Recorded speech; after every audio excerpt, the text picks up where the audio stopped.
Yeah, I mean the relationship with China is worse. I'm more in favor of decoupling from the United States than anybody.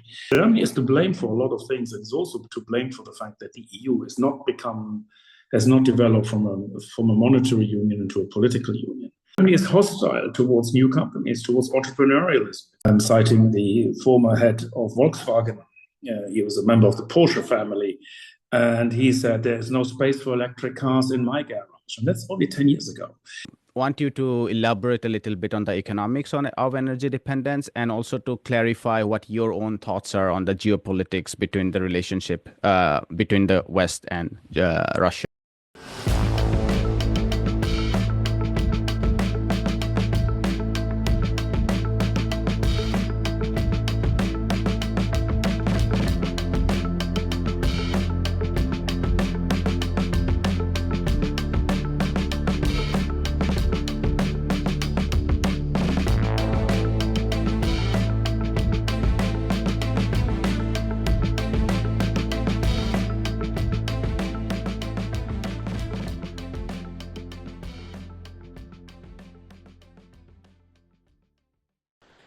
Hello and welcome to another episode of India and Global Left. If you are new to our show, please smash that subscribe button. Consider being a Patreon or a paid YouTube member to get early access and ad-free content, although everything is fully free. In any event, do watch our show, hit likes, drop comments, and share. Without further ado, let me welcome our guest today, Wolfgang Munchau. Wolfgang is a journalist and a commentator who focuses on the European economy and the European Union. He is director of leading news service Eurointelligence and a columnist for the New Statesman. Wolfgang Munchau, welcome to India and Global Left. Well, thank you for inviting me. We have been reading about the recession in the German economy, and a lot of commentators are talking about high energy prices, unfavorable global trade. But I thought your book, Kaputt, The End of German Miracle, offers a much more holistic answer to the problems that the German economy is facing. So I want to discuss that book. But before we start, or before you tell us more about the decline, if you can tell us a little bit about that German miracle, the post-war reconstruction of Germany based on industries and entrepreneurs, as you say, so that the viewers can understand more about where you are coming from. Yeah, well, the German miracle was for real. It was certainly, I'm in my book, when it's called Kaputt, and it means broken in German. And it's the German, it's something broke that was actually working very, very well for a very long time. And so the heydays of the German miracle were the 1950s and the 1960s. And the strong performance of the German economy continued, I would say, broadly until the middle of the last decade. And there were interruptions. There were difficult periods like German unification that had very significant economic effects. It caused a boom and a bust scenario. There were also crises, as every country has. Germany is no exception. They had a big sort of competitiveness crisis in the early 2000s, which they fixed. And then during the long reign of Angela Merkel, Germany, had a moderately strong economic performance, lasting until about 2018. So I would have characterized the German economy in that period as strong, as reasonably performing. It was not a strong performer by international standards, but it was a model that worked. It was based heavily on industry and manufacturing. Made in Germany was always a mark of honor and as a sign of quality, brand name, and this sort of system worked. But the system had a lot of, and it worked because Germany is an economy that's based heavily on engineering. It has a lot of high quality engineers. So this was a system that was very different, for example, from the British system, which is very much built on services. The education system is very different. So the German system was by and large very specialized, unusually specialized for a country the size of Germany. Normally, big countries are not as specialized as Germany are. So the system worked, and what the book basically says is that it's not like a recession. So it's not like Germany is just been hit by sort of some bad luck and some economic downturn, maybe policy error or two. What really happened is that the stuff that's gone wrong for Germany started in the good times, in the times when things were still performing well. This is like a drama, where the denouement in the end comes, but the kernel, the seed for it was planted already in the first act or the second act. You can see this early on, but you don't see the impact yet. And it's a bit like that. It was, a lot had gone wrong, I would say, since the time of German unification. That was sort of the 1990s, 2000. These were sort of the era when big decisions were made about energy, about industry, about subsidizing, about the kind of things that Germany should do, the stuff that Germany should specialize in, the relationship with Russia, the relationship with China. A lot of critical strategic decisions were taken at around 2000, in sort of area between 2000 and 2005, that seemed to work well for a long time, and then suddenly it didn't. We'll come back to some of those chapters you write on its dependency on China and Russia. But if we could start about your discussion on the digital as opposed to analog, a chapter that I liked because what you were essentially saying is that you have to be really aware of where the cutting edge of technology lies, because that's where big money shifts eventually. And what you discussed there is that the big shift has happened in AI, the digital world, which the German economy, which includes the business class, the car industry, the chemical industry, and also the political class, has ignored. You also tell a lot of those cool stories. So can you tell us a little bit about what has happened, why Germany has fallen behind in digital technology despite being a highly advanced industrial nation? Yeah. I mean, Germany is, that's right. I think this is sort of the real contradiction here, isn't it?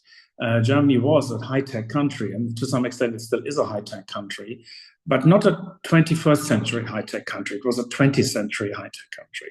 So Germany was the world's specialist in the diesel engine, for example. No one in the world perfected the diesel engine more than Germany did, and German car companies did. And there's sort of this joke is that Germany has sort of made the perfect development of 1980s technology, but it's unfortunately stuck in there. And I think the reason for this is Germany is a consensus society where views tend to be held by the entire society, the business class, the media, academics at universities. While there is opposition, there isn't much debate. So on digital, the view was that it's all nice. It's a nice technology, but it's not really important. Germany made a fundamental misjudgment about the digital world. Just as an example of this, I had a conversation with someone from the car industry, and who had just visited a large dealership. And the head of the large dealership, this was this year, the head of the large dealership told him that he thought the internet was just a phase, it was going to go away. And if people, this might have just been an example, and I cite quite a few of these examples in my book, of people who have just made fundamental misjudgments about the internet in a way that these misjudgments would not be made in any other European country. They would certainly not be made in India. This fundamental idea that, the digital world, the digitalization is just a phase. The car industry made this huge misjudgment, and they thought that this wouldn't happen. I'm citing the former head of Volkswagen. He was a member of the Porsche family, and he said, "There's no space for electric cars in my garage," and that's only 10 years ago. So Volkswagen bet the house on the diesel engine, and only later realized that they need to shift gear. And by that time, China had already secured the supply chain in the car and the battery business for rare earths and all the ingredients that are needed to produce car batteries. China's way ahead on software. so that it's hard to see where Germany can make money. And this is the main thing, that digital has encroached on analog. And you probably remember that controversial iPad advertisement from was it last year, when Apple advertised for its new super thin flat device by using a press and seeing how many quashing lots of analog devices. There was a camera, there was a phone, a typewriter, and many other, compass, many other analog devices that are now integrated into a digital device that has no moving parts. And I think this is the essential thing, is that digital encroaches on analog. And even where analog technologies like machine tools will still, heavy earth-moving equipment will never be fully digital, or space rockets. But in all of these areas, the digital is encroaching too. There will be AI systems, there will be sensors, there will be all sorts of technical advancements coming not from the actual lifting, or in robotics, as we can see. It is robots are mechanical devices, but the value added from a robot is not the gears. It's the intelligence. It's the ability to see and to feel and to sense things and to adjust. And it's the AI basically, as the data business. And this is where Germany went wrong. They did, as a society, not see this. And this is both true of the government. Angela Merkel said in 2013 that the internet was new territory for Germany. That was in 2013. And she kept on putting programs on for AI, and these programs were never fully taken up. They were never meant seriously. They were kind of pork barrel spending for German universities. They were never a serious proposition. Germany is hostile towards new companies, towards entrepreneurialism. There aren't any successful startups in the tech sector that have made it big. Germany is a laggard in startups, a laggard in stock market listing companies. So this is basically a world that Germany has never conquered. And Germany has kind of got stuck in the 20th century. That's the world that Germany understood. It had excellent companies. If you look back in the 1990s, the great German stock market listed companies that were world famous companies. And the German economy based largely on those large companies and on a large sector of mid-sized companies that were mostly founded either in the 19th century or the early 20th century, and many in the post-war era and the sort of heyday of the German economic miracle. But that was that is the stock of companies on which the entire system has rested. And as we saw in the United States, the successful companies in the digital world were newcomers mostly. This wasn't the Smith Corona, the typewriter companies of the last century that became the social media companies of the 21st century. It didn't happen like that. And it's the same now happening in the car industry. The next generation of cars will be different, will come from China. It won't be the same companies that will dominate the new market. There will still be German companies. I'm not saying they will all disappear, but I'm saying they will not make as much money as they did in the past, and they will not be able to sustain such a large infrastructure of suppliers, of service companies. I mean, there are millions of people in Germany working in the extended car industry, and that I don't think is sustainable. If I remember correctly, the first chapter you start with the banks, the German banks, and the German banks are discussed in a lot of ways. You talk about a whole range of issues in your chapter.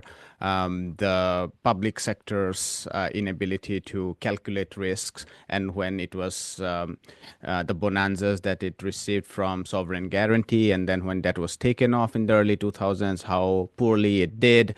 You also talk about the link between the banking sector and the financial sector. If you could just summarize what you were thinking about in what you were trying to do in the first chapter, vis-a-vis your larger argument that the financial sector the venture capital sector, the tech sector have not come together, and the banking sector has played a role in that. Can you summarize what you were trying to do in the first chapter? I think you just summarized it very well.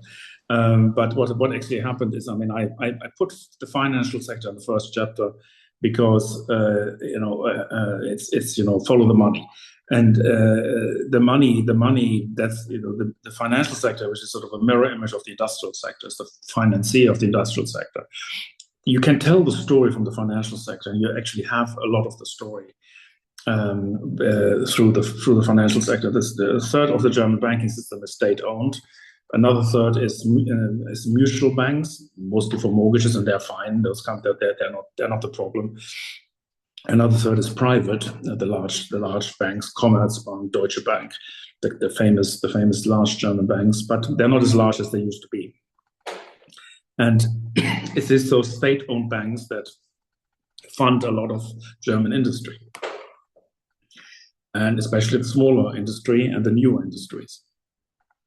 And venture capitalists don't get funded by banks. It's not what banks do. You can't blame a bank. It's not its business model to take the risks with business they don't understand, but sectors they don't understand. Banks lend against good collateral. That's what they do, or what they always have done. And in Germany, and the state bank sector added to it, it was very political. It was politicized. It was so bad in some cases that governments used the financials, the private bankings, or the state-owned banking system, which they controlled, as sort of an extension of their budgets. Stuff they couldn't get through their own budgets, they could just get through their bank. Politicians would sit on the supervisory boards of banks, of state banks, and they would therefore indirectly control financial flows into the economy. They would also sit on the supervisory boards of large industrial companies, and some of them would sit in the supervisory boards of both, and then they would make deals between banks and so it was very much an old-fashioned sort of oligarchic type of capitalism where the state plays a role. It's not communism, this is sort of a corporatism where politicians, people from associate, lobbyists. So it's a murky world of business representatives where they come and sit in smoke-filled, no longer smoke-filled, but what used to be smoke-filled rooms to stitch up backroom deals. And the German, German industrial landscape is full of this stuff. I give this example of a famous backroom deal in the German steel sector, where three steel companies were ultimately merged into one over a period in the 1990s, with a heavy-handed intervention of the state government of Germany's largest state, the state of North Rhine-Westphalia in Western Germany. The bank involved was West LB, which was a very large Landesbank. It was also famous for making bad investments in the US mortgage markets in the first decade of the century. In the movie, you may remember the movie Big Short on the global financial crisis. There was a reference to stupid Düsseldorf bankers. Now, these were the guys. These were the guys that bought these CDOs and subprime mortgages, thinking they would buy AAA rated products and just put them into there without understanding anything that was going on, because there is not a lot of financial sophistication in the German, in that segment of the German banking sector. They were like industrial bankers. They were not sophisticated financial people. And this bank got into significant financial difficulty, and it no longer exists. And we have, and so this is pretty much, the decline of that sort of banking sector, it foreshadowed the decline of German industry. And this is why I put this chapter first, because it is the sort of the corporatist banking that eventually was no longer right for the times. This is not the time of the corporatist banker. This is the time of capital markets.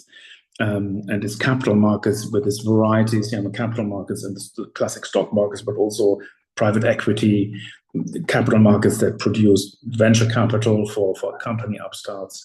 The capital market is so richly structured that it can take account of the various kind of corporate needs that we have today, whereas the classic banking system is too rigid in its approach, and it works well if your economy depends on a fixed number of companies, as the German system used to. But when you need to change the system, when you basically say, okay, we have to have new companies, we have to expand into new sectors, new areas, now that's not going to be funded by this banking sector. So you need a capital market, or you need some financiers, and Germany doesn't have that.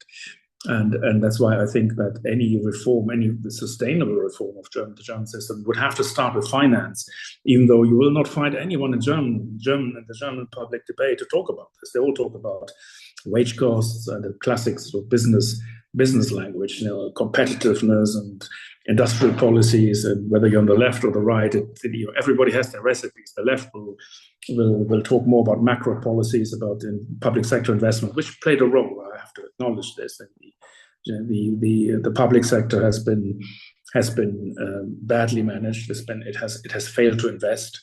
But the problem that Germany faces cannot be solely addressed by public sector spending.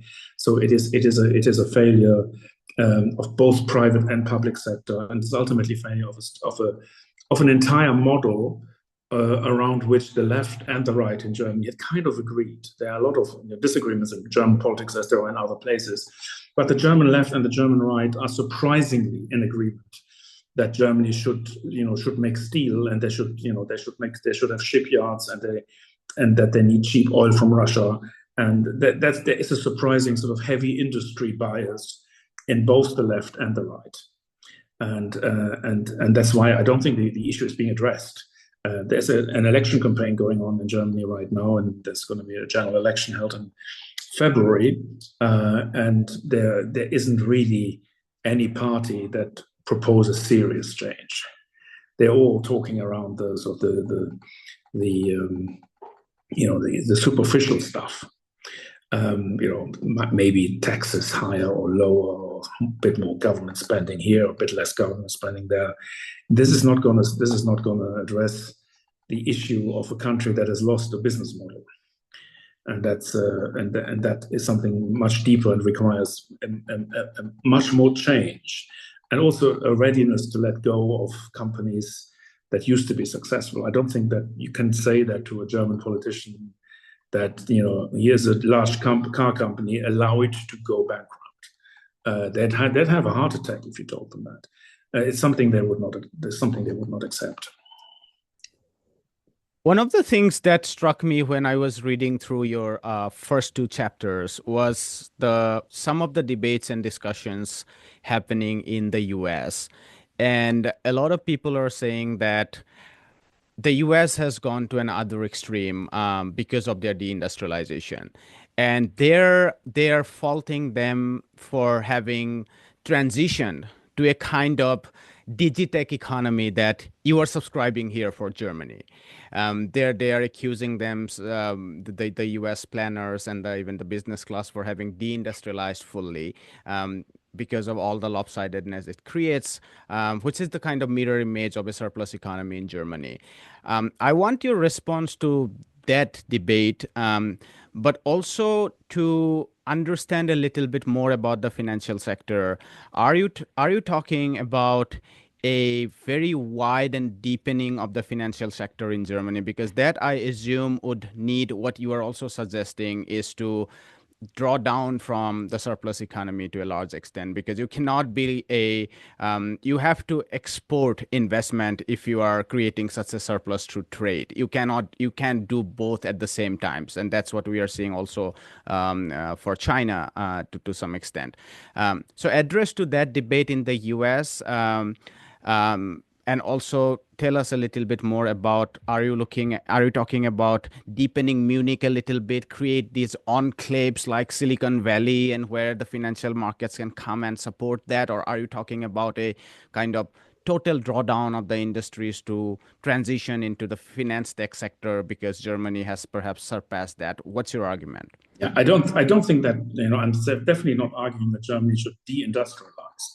What I'm saying is Germany tried to, it had an industrial presence in GDP about twice as high as that of other countries. The goal was to make that even higher. That had been the stated goal by successive governments, and that goal was unrealistic. I also believe that reindustrialization by the United States or France is also going to be much more difficult than they think. It's very difficult to get industries back. The second best outcome that I can see for other countries is to ensure that their supply chains are stable. In other words, that they don't depend on China for particularly critical goods, so that they have alternative suppliers, maybe some in their own countries, but maybe somewhere in other countries. But the response, the correct response to supply chain dependency on China or any one country like Russia is to diversify. It's not necessarily to get it all sent back to your home country. This is not easily done, and you need the people to manufacture this. Once the manufacturing industry is gone, it's usually doesn't come back. That's been the experience. So I'm not advocating deindustrialization. I'm merely advocating that Germany should stop subsidizing industry, spending a lot of money for industrial subsidies, and is not spending much money on entrepreneurship and on new companies. All I'm saying is just turn into neutral. Allow some industrial companies, especially those that are highly energy dependent, especially those that don't earn a lot of money, allow them to go out of business if they have to, and generate an environment for entrepreneurs, for where this is becoming feasible and profitable. There's one statistic: if you set up a company, say a subsidiary in the United States, and this turns out to be a mistake, and you want to close it down, it costs you 3 months in costs, mostly in wages, to close it down in the United States. In Germany, it's about 3 years. So the risk to invest in Germany is significantly higher.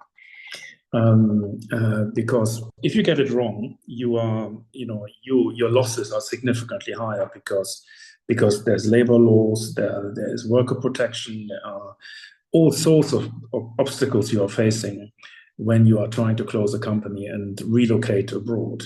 It's also a problem German companies facing when they relocate abroad. It's very costly. This is a system that keeps a lot of companies stuck in Germany, producing at sort of not very profitable rates.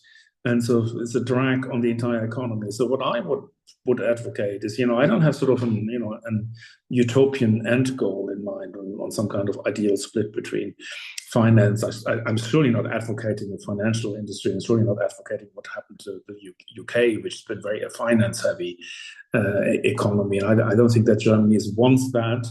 I don't think also that this is a competitive strength of Germany, and I don't think this is going to happen. But what I would advocate is allowing, is freeing up the resources that they have sort of invested, the government in particular invested in industry, and say, okay, let's not put more money into industry. And they really spent it badly. They gave 10 billion, or wanted to give 10 billion to Intel for building a semiconductor farm company. Intel had to pull out, or at least postpone it. They did this with 2 or 3 other semiconductor men. All these semiconductor ventures are in trouble. The same they did it with car batteries. Northvolt, Swedish companies, got a huge subsidy from the German government. And in fact, it got it up front, and the company's gone into insolvency procedures, and this German subsidy is now part of, it's lost to the German taxpayer. They won't get anything in return for this. And picking winners is a great thing if you actually pick the winners, but Germany hasn't picked the winners, and it would be better if they had just put the money into tax cuts. That would have been just a much better ban. But also Germany has, and along with the rest of the EU, a lot of bureaucracy. It takes, things take so much longer in Germany than they take in other countries. If you try to apply for permission to do anything, it can take months until you get even an answer from the bureaucracy. The German CEOs these days very much, it's very much their job. They're selected on the grounds that they are very good at dealing with bureaucratic issues. They're not really so much dealing with corporate and marketing and entrepreneurial issues. It's sort of, you get an adverse selection in systems that are heavily biased on bureaucracy. And that seems to have happened in Germany. So this requires a very fundamental rethink about how an economy works. But the point is that it's become a very illiberal society and for business, and it needs to open up to a certain degree in order to sort of get them. It certainly needs the entrepreneurs back, because at this time it was different 20 years ago when Germany had its last sort of competitiveness crisis. It was the old companies that pulled back. So VW got really competitive after that, and BMW and all the German car companies, BASF. This is not happening this time. So if they want to come back, it would have to happen from other companies, not the old ones.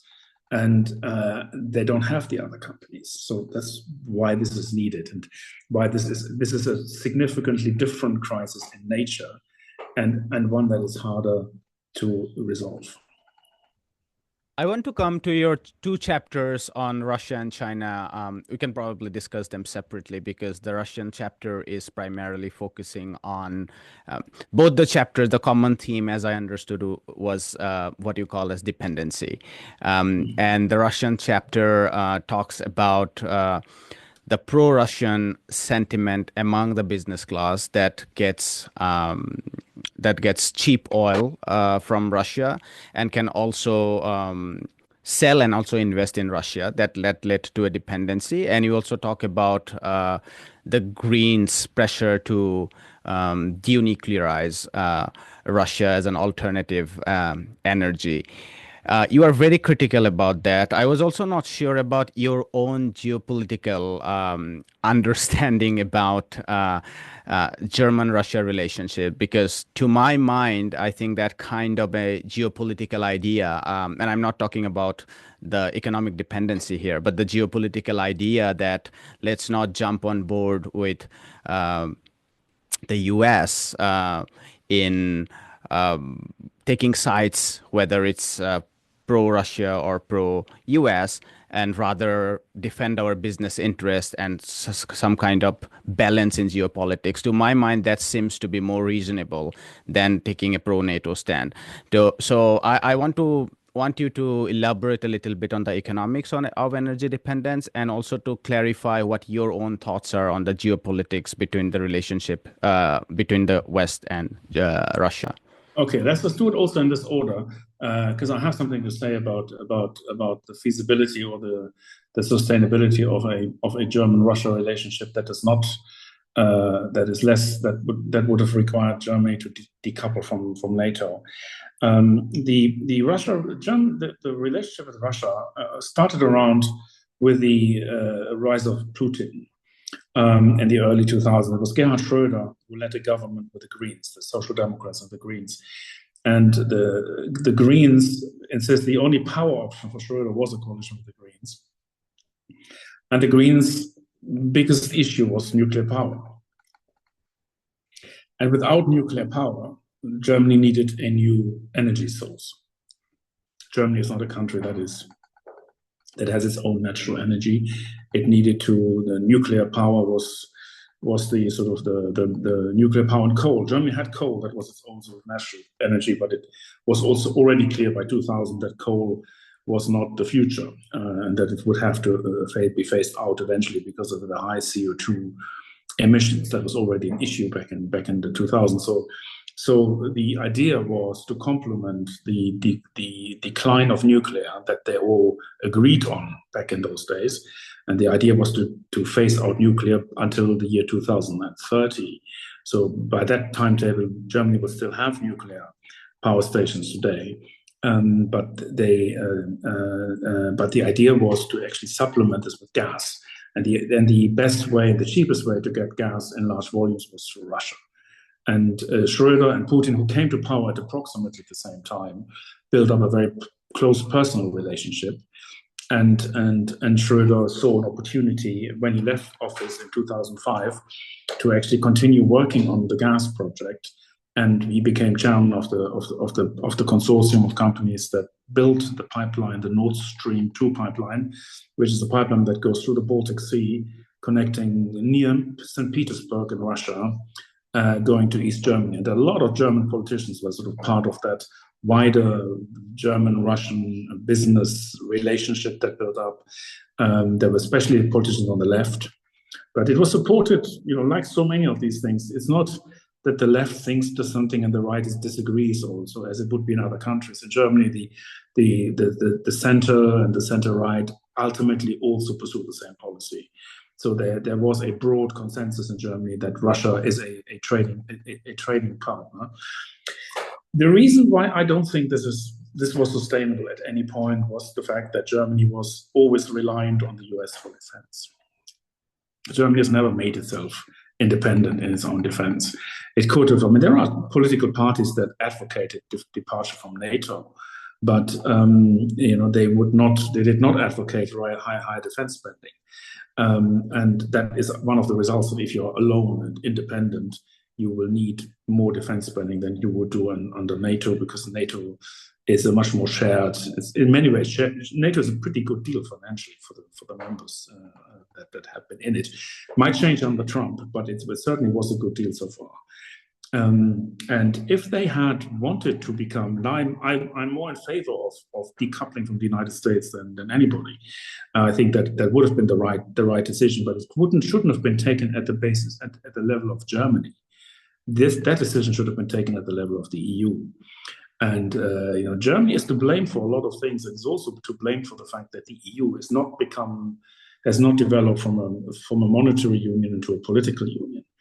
In my view, that would have been the right approach for the EU to take on foreign policy, maybe even a military option, though that would have been very difficult. But certainly foreign policy, certainly in a fiscal policy, so to become more independent of the member states and able to act in its own right. The EU at the moment can act in trade policy and agricultural subsidies, but the EU doesn't have many resources of its own that it can leverage for any policy goals. So it always requires the member states to do all the heavy lifting. And that's where this policy was inconsistent. So Germany, the contradiction of German politics was that Germany remained dependent on NATO and became increasingly dependent on NATO, and yet felt it could do side deals with Russia and China. That was not a consistent policy, and it collapsed the minute Putin invaded Ukraine in 2022. It already came on the strain when he annexed Crimea in 2014. And Germany in that time, from 2014 to 2022, in that 8 years, told itself that politics is different from economics. So yeah, we are very critical of Putin, what he does, but we'll do business with him. And that sort of hypocrisy, as I would say, was allowed to continue for too long. So I agree with you. I mean, Germany should probably, and I think now with Trump, this is becoming even more clear that reliance on the United States is probably not a great idea. Trump has just threatened to annex Greenland, which, though not a member of the EU, it is sort of semi-associated to the EU through its relationship or through Denmark, which it used to be part of. It's still sort of semi-part of. It has autonomy, but not full independence yet. It's not in the EU, but certainly not a place that is for sale or that's something that the US can annex.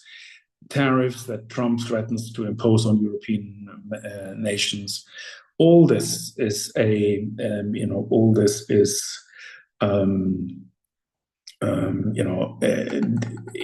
evidence that it would have been better for Germany and the EU to play a more neutral course in world politics and seek its own alliances. But that would have required greater European unification. And Germany was, unfortunately, and you remember the Eurozone crisis when Angela Merkel failed to live up to what should have happened, what she should have done. She did the minimum only. Had they taken different decisions, we would be in a different position today. So I see lots of contradictions in her policy, and it was ultimately something that didn't work, that wasn't sustainable, and it ended as all non-sustainable things do.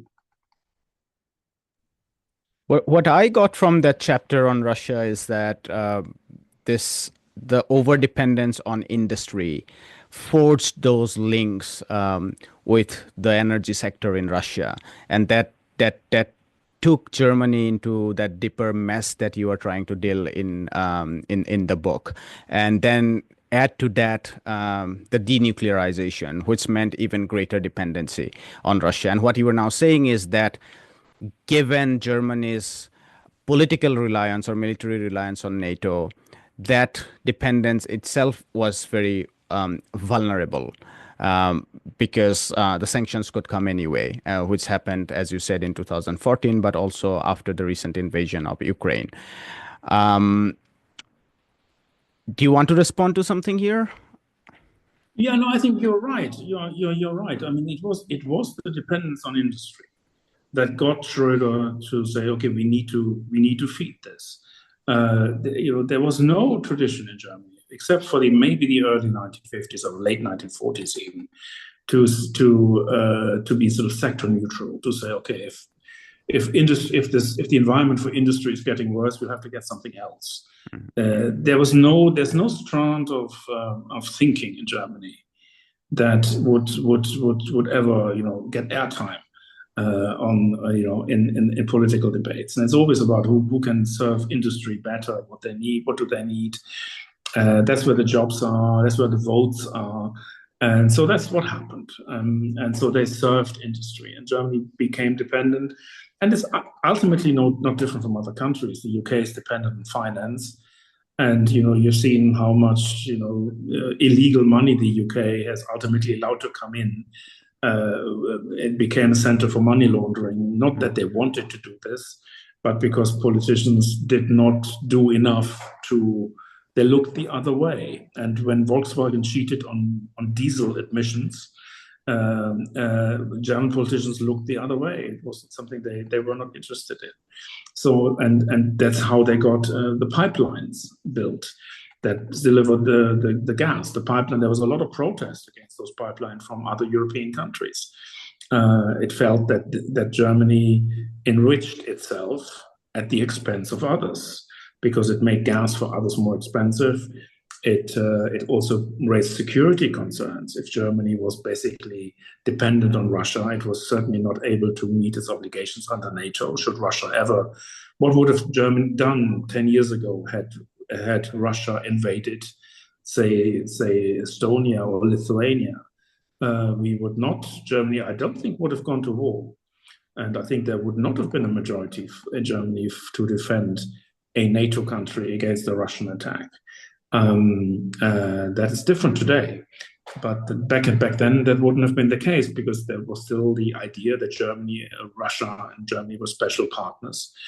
And that this is the most, and I wrote in the book that I thought it was the single most important bilateral relationship on the western side of the Eurasian continent, because it was really a strategic relationship. It was based on miscalculations. And Putin miscalculated too. He didn't realize that Germany would be under so much pressure to go against him after he invaded Ukraine. So everybody miscalculated. It was really there are no winners in this scenario. But the idea that Germany could sort of just leapfrog and get out of its dependency on the United States, well, it takes a lot for that to happen. And I'm not optimistic that Germany will be able to find its way. It's going to be squeezed between China, Russia, and the United States, and that's where we are now. And I think that's the most likely outcome of everything. That we will just trying to muddle through and get on and just calm Trump down and appease him and appease everybody and do what we can. But ultimately, this is not the sign of we will not be partake in the big money and the big industrial and scientific discoveries of the 21st century. I want you to discuss a little bit about your chapter 4, which is titled The China Syndrome. In many ways, the Chinese dependency, it seemed to me that is much more destabilizing for two reasons. China is an alternative to German exports, which is never the case with Russia or the US. And this is like probably the first time in maybe 100 years where the rise of German productivity has been challenged by someone else. So it's not just German cars are getting substituted with Chinese cars in China, but it's also superior Chinese EV vehicles that are substitute or entering German domestic market. Can you talk a little bit about your fourth chapter, the China syndrome? Yeah, I mean, the relationship with China is worse than with or the interdependence with China is worse than with Russia, for precisely the reason you say. China, when Germany started this close relationship,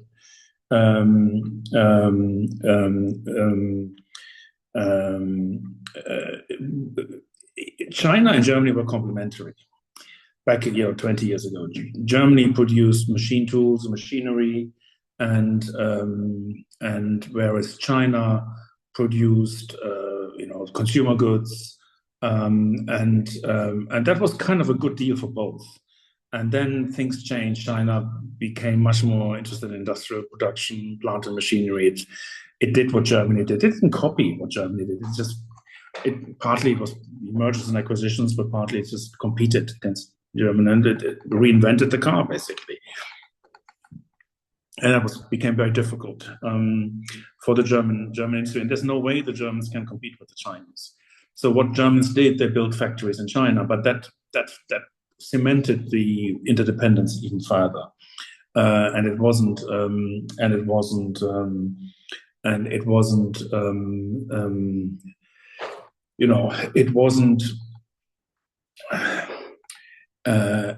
it's something that they saw coming. And it's sort of, I remember hearing sort of the first rumblings like 8 years ago when they said, okay, we have to be very careful that China doesn't start competing with us. I mean, people were saying stuff like that. And while that was already happening, and you could already see this in the trade data, China had already had a bilateral trade surplus with Germany. That's happened in the last decade. So China started to compete. And Germany, the relationship is still close. This is still a very important trading partner, but with the US now imposing trade policies on Germany in respect of China, this is becoming very difficult. And also technologically, China is overtaking Germany in digital, just as America has overtaken Germany. China is also much ahead in software and in all these areas.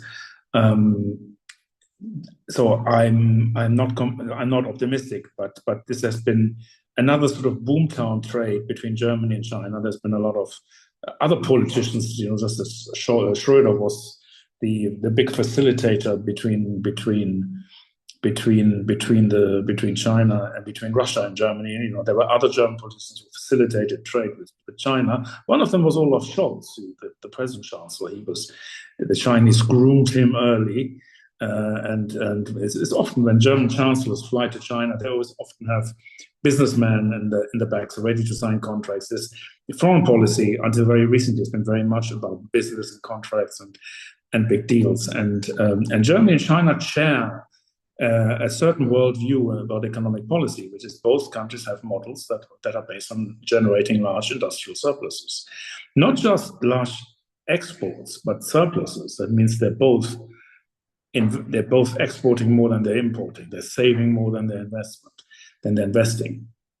And in both countries have these imbalances. And in the case of Germany, on which I've written, the reason why Germany has these large saving surpluses is because they're not investing in money. It's so hard to find lucrative investment opportunities. So German companies are investing abroad. and they're investing in China. That has been, but that has added to their risk. If you are the car company, building 20th century cars, and then you diversify to China to build the same cars in China, you have not really divested. You have actually increased your risk. You have to, you're more exposed to China. Some of the German car companies, 40% of their turnover is in China. So they're highly dependent on China, but they're also highly dependent on the old technology. And they are surprised how fast the new technology has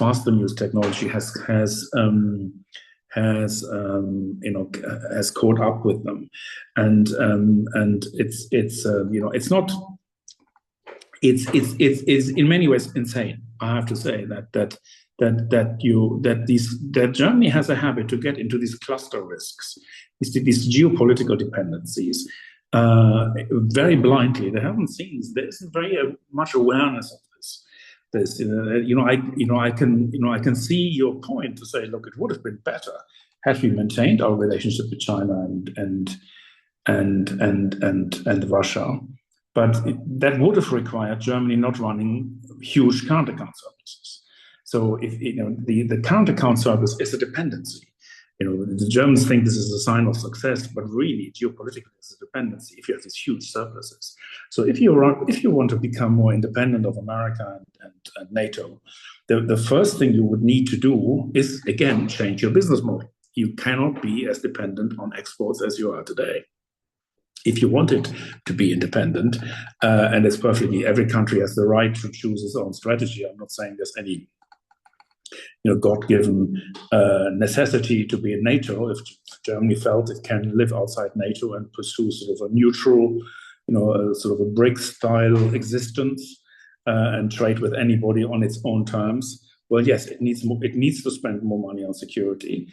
It would need to, restructure its entire, state, the way the state works, the way the financial sector works. It would still need to deindustrialize to some extent, because the current system is not conducive to that, and it would have to reduce the export surpluses. So no matter in which system you are, the reforms or the changes I'm talking about would have to take place in either case.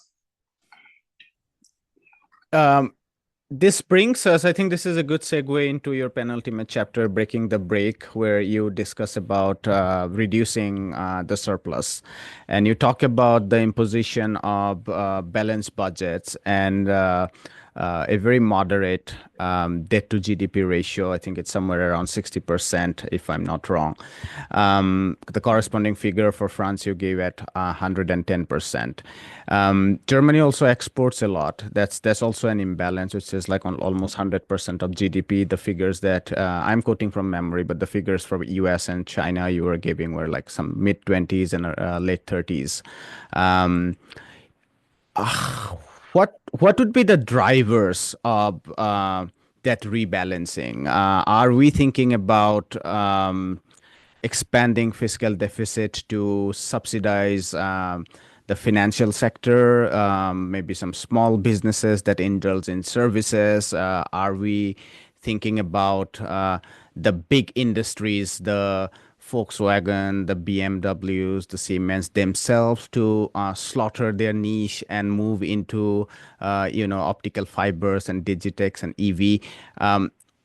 What is the driving force for that kind of transition that you are talking of? Because one of the things that I felt is you assumed was the Schumpeterian. You mentioned him. You assumed that there has to be that Schumpeterian transition, that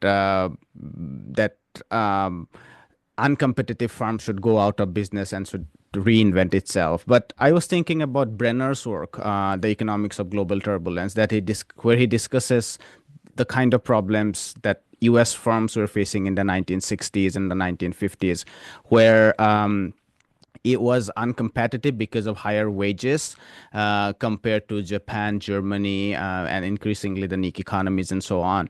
But the businesses held on to that because there were fixed investments that they did. There were it's hard to find alternative niches and so on. So what we found was not a Schumpeterian reorganization, but a sort of desperate attempt to hold on to your basis, prolonging it until a crisis like the stagflation of the 1970s came, and then there was a whole sort of remaking. What's your vision of that transition? Because it seems you are talking about some kind of gradual transition towards balancing the imbalances? Yeah, I know. I'm not. I don't think this is a. I think the decline is gradual because the industry declines very much as you just described. Industry declines slowly. They're fairly stuck. They have physical capital. They cannot just move out. So they stop investing and they reduce their capacity slowly over time.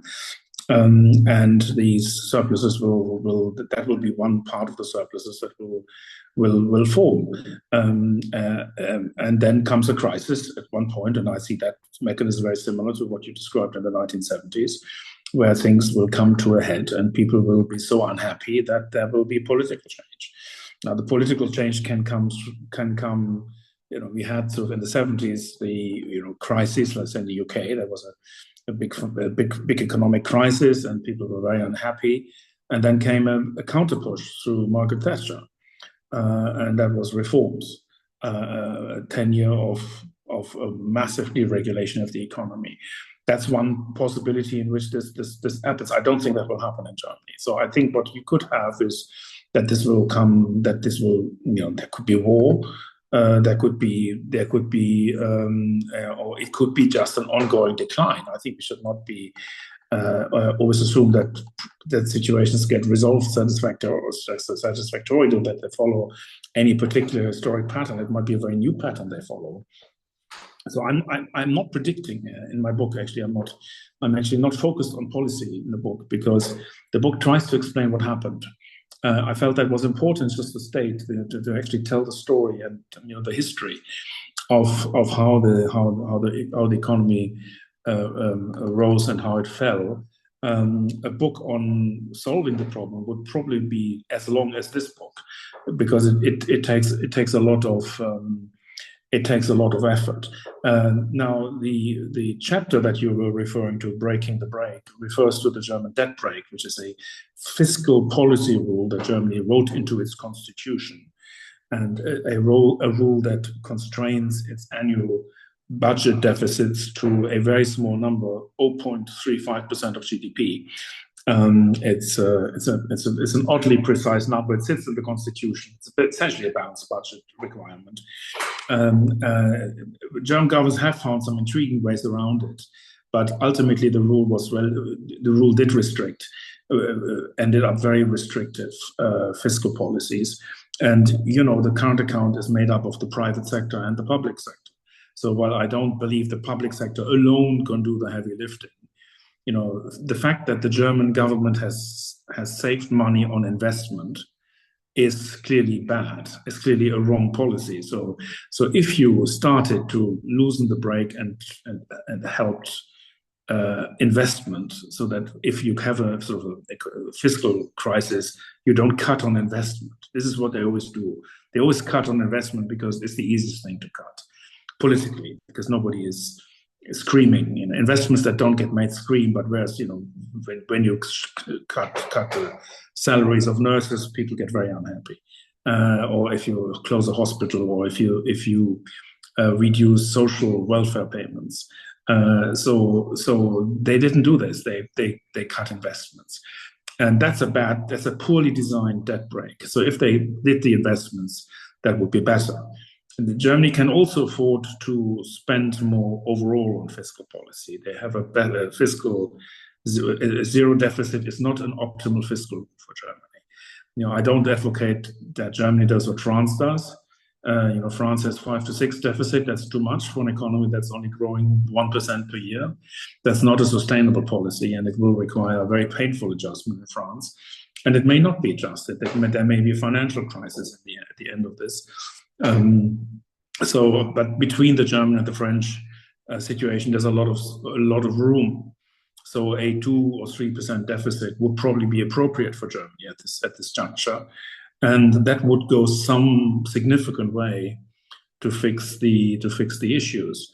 And decline will also fix the issue in the sense that companies will export less. But what we've seen is that they also import less. And the problem isn't exports. We have to basically really be the fact that you have a strong, healthy manufacturing sector doesn't mean that you have to run an export surplus. It doesn't mean that at all. An export surplus that's why I think it's better understood from the financial side than from the industrial side. The industrial side is more complicated in many ways because you have to look, these companies are export, they're also importers. So you're looking at very complex supply chains. It's easier if you look at it on the financial side, because the financial side is a one-to-one mirror image.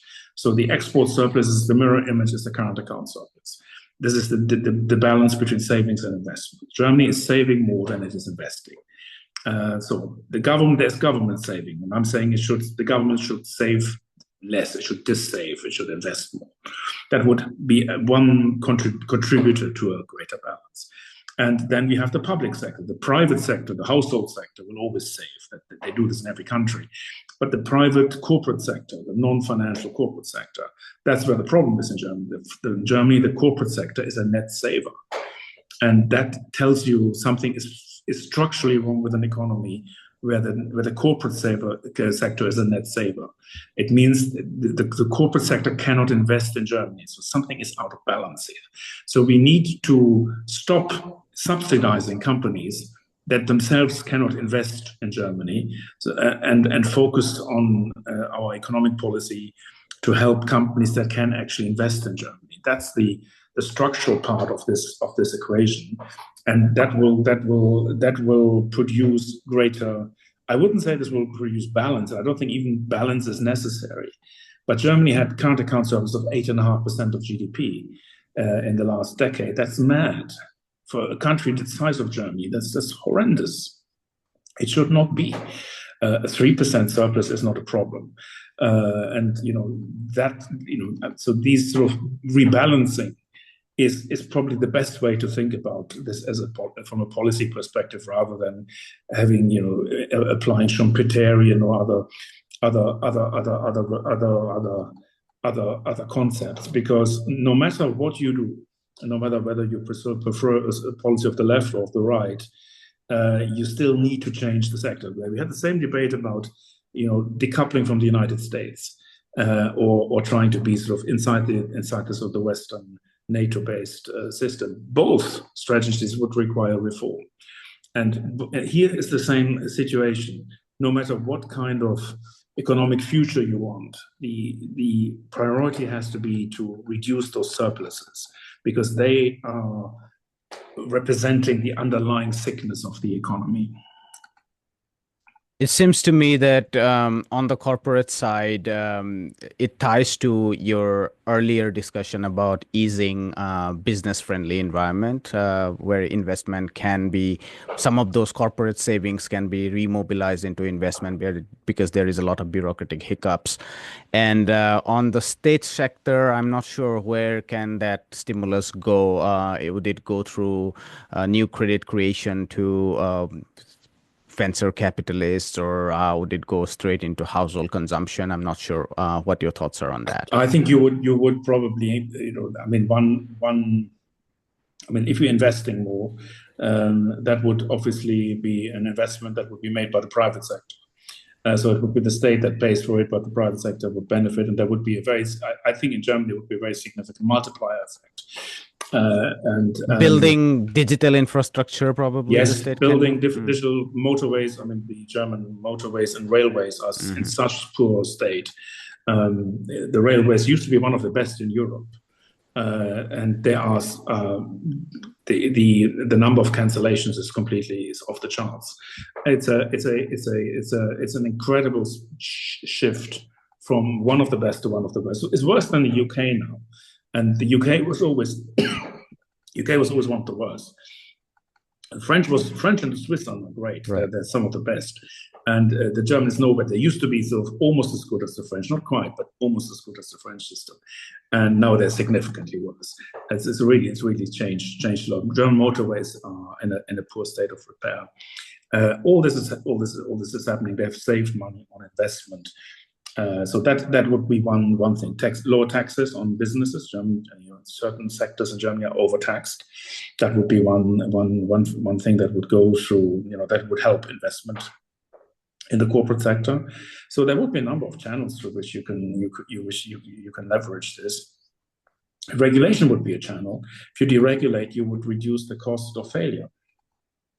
The cost of failure is a business cost. If you invest in a venture and that venture doesn't work, and it takes you 3 years to close it, this is a cost you have to put up with. This is part of your business plan that you would not have if you can get out of these ventures cheaper and quicker. So these are things that would have an effect on the savings investment balance. So I think the role of the state should not be underestimated. But especially if you include sort of microstructure reforms, like deregulation of the banking sector, not deregulation, but turning it into a capital market from a sort of a bank-based system into a capital market, allowing reducing the bureaucratic burden on companies. Reducing planning procedures, and it doesn't have to we're not talking about revolutionizing. It's just some common sense stuff that needs to be done. But if the state acted differently, over a period of time, it could accomplish quite a lot. Yeah, a lot of these things formed a part of discussion in the 1980s and 90s in China. This brings me to the last chapter, which is, I don't want to spend a lot of time because I'm mindful of your time. You talk about skilled labor shortage, and that's also a bit counterintuitive, given a lot of people from the global south thinks that Germany welcomes skilled workers. But you were saying that it's the US and probably the UK. You say that doctors earn even less in Germany than the NHS in the UK. Tell us a little bit about that chapter, and then we can come to a close. Yeah, I mean, Germany is an immigration country. Germany has a lot of immigrants, but Germany struggled to get the immigrants it needs. I mean, like any kind of Western country, it has skill shortages in particular sectors. Germany has skill shortages engineers, so they could use with some, but Germany has not been very good at recruiting top people. It had various visa schemes like green card schemes, and they have been only moderately successful, and certainly never did what they needed to do. And at the same time, Germany has a lot of immigrants.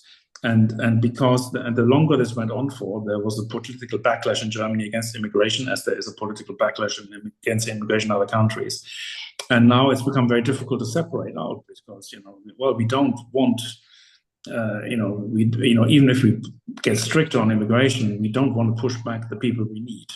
Unfortunately, when you become, xenophobic, it's the people that you need are the first to go, because they are, they have alternatives, and they don't put up with this. And Germany has not been very. I mean, it has the disadvantage that a lot of countries have this, perhaps sort of not so easy to appreciate. When we're speaking in English here, and in the UK it's completely unknown, this phenomenon. But most immigrants that come to the UK speak English. A lot of immigrants that come to Spain speak Spanish, because Spain attracts a lot of immigrants from Latin America. The immigrants that come to Germany don't speak German, and they often don't learn German. It's hard to teach them German. It's sometimes hard to teach their children German, because they would be in classes where everybody would be from the same community, so they would be still speaking their own language, and they would be speaking their own language at home. And it's going to be very hard to learn a foreign language when you're not integrated into society. It's very easy to learn a German, to learn another language if you've been dumped in a place and you're surrounded with people of that other language, and you're forced to speak it. You learn any language, especially as a child, very quickly. That is not the case in Germany. So we have a grand failure here of integration, and German companies are making it worse. I mean, the book has some hilarious examples of companies being bordering on racism in the way that they deal with qualified staff. I mean, they have shortages of engineers, yet they're not taking great efforts to get these people in. And there's always try studying in Germany. Germany German universities is for free. And yet they impose strict language criteria, where I would say, look, I mean, if a student comes all the way, say, from India to Germany to study in Germany, I would assume that that student would want to learn the language because they wouldn't understand a word unless they didn't. So I don't need to regulate this. I can, the student would himself or herself have an incentive to learn the language, and as a university, I would offer him, voluntary courses. I would not regulate this, but I would help. Whereas in Germany, they regulate this, and it's a mindset that hasn't worked. It has worked for Germany before the age of immigration, but it's certainly not working at the current age. And currently, the thrust of politics is very much anti-immigration, and I fear this will also mean anti-immigration of skilled labor, because if there is a society that doesn't want foreigners in, and it is intolerant of foreigners, and as you see more and more, I don't think this will be a society that will attract the best in the labor market, in the global labor market. So I think that is a problem. But I have to say, though, efforts are being made. It's not like this is a stand. There are people in Germany who recognize it. I'm more hopeful here than I'm in other areas. So universities, there's some good deals to be had if you're good in maths, for example. You can study at one of the world's best universities for free, and they don't have entry requirements. I mean, they have a tough program. And most of the program is self-selecting. A majority of students fails in the first year because they don't have entry requirements. But if you're good in math and you're hardworking, you will make it. And in Germany, so that's it is essentially an attractive country for students. But Germany isn't really selling itself as well as it should. And here is sort of something they could do more of. But on the whole, as I said, the book is called Kaputt because I believe the system is broken. I don't think it's going to be fixed. It's not like a car that goes into servicing. This is something. There's something much more fundamentally wrong. I'm not saying it won't be fixed. I'm saying this isn't going to be self-repairing, as so many economic crises are self-repairing. This classic, Churchill, tomorrow I'm sober. No, there won't be. Wolfgang Munchau, thank you so much for this discussion. It was a wonderful book, and I recommend everyone to read this because the book talks about what's happening at the moment. It talks about the cutting edge developments, and most importantly, the book doesn't give us easy solution, blanket solution, whether it's on the right or the left, like shock therapy, privatization, deregulation, blanket deregulation, or nationalization, austerity or trade union strengthening. It talks about a more nuanced approach to economy. Thank you so much for your time. Thank you for having me. Hi, my name is Ayushman. I, along with Jyotisman, have started this platform. In the last 2 years, we have tried to build content for the left and progressive forces. We have interviewed economists, historians, political commentators, and activists so far. If you have liked our content so far and want us to build an archive for the left, I have 2 requests for you. Please do consider donating for the cause. Link is in the description below. Also, if you are not able to do so, don't feel sad. You can always like our videos and share our videos to your comrades. Finally, don't forget to hit the subscribe button.